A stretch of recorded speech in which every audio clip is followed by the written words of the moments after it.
Why being an empath seems like a super-stressor rather than a superpower. Good day, everyone. Being highly sensitive to emotions makes empaths caring, compassionate, and understanding of other people. They are the ones friends and family always turn to for a listening ear. This, for one, makes them like superheroes in the lives of people around them.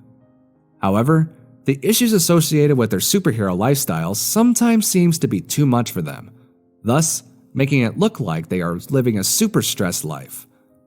Here are some reasons why the life of an empath seems like a super stressor rather than a superpower.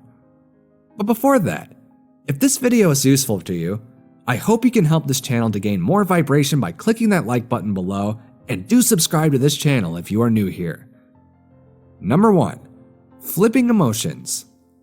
Being able to understand the emotions of other people even without being told or even when they try to conceal it behind a smile. Such an ability is supposed to be a superpower. However, the fact that you can't control the perpetual changes in your emotions is worrisome. This minute you are happy, and suddenly, the next minute, you are sober because your energy has picked up the power of someone else that is sober at that moment. This can be frustrating, and immediately you feel your emotions flip, and you begin to feel like the sober person. You begin to locate such a person and other to put that person and yourself out of misery. Number 2.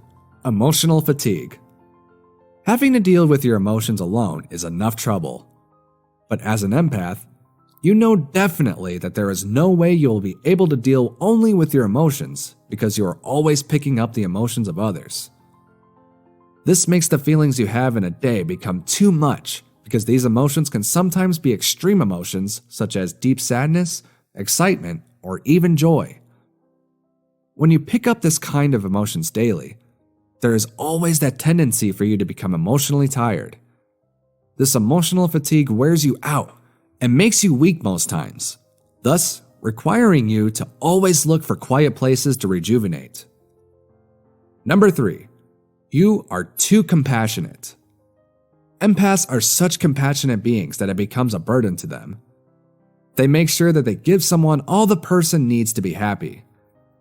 They don't mind going out of their ways to make sure that they put a smile on the face of someone that is gloomy. That is a good one, but where it becomes a problem is when they are unable to meet the demands of someone whom they want to make happy. Empaths become sad, hate themselves, and also become restless. Not being able to help someone becomes a burden on them, thus stealing away their happiness at the moment. They will only regain their joy if they are finally ready to help that person out.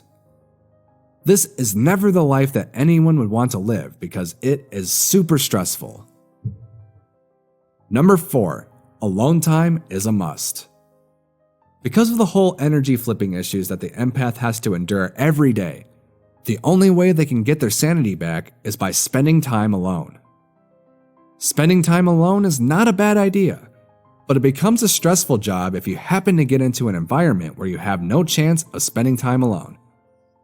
The empath becomes a shadow of himself. He is no more active and loses every sense of happiness. It is like a disease, and he can only get cured when he has reached the time to be alone and clear his mind. And number 5, time to process transitions. Empaths always have a hard time going from high stimulus environments to low stimulus situations, and vice versa. This is why they feel a strange emptiness after a loud party, or be overwhelmed entirely after jumping into a crowded event. They need time to process the staggering transition and all emotions associated with it. Exactly, this is also another reason why they always need their alone times. Well, guys, what do you think about all those signs? I hope we can gain new insights from this. We'll meet again on the next video. Have a nice day.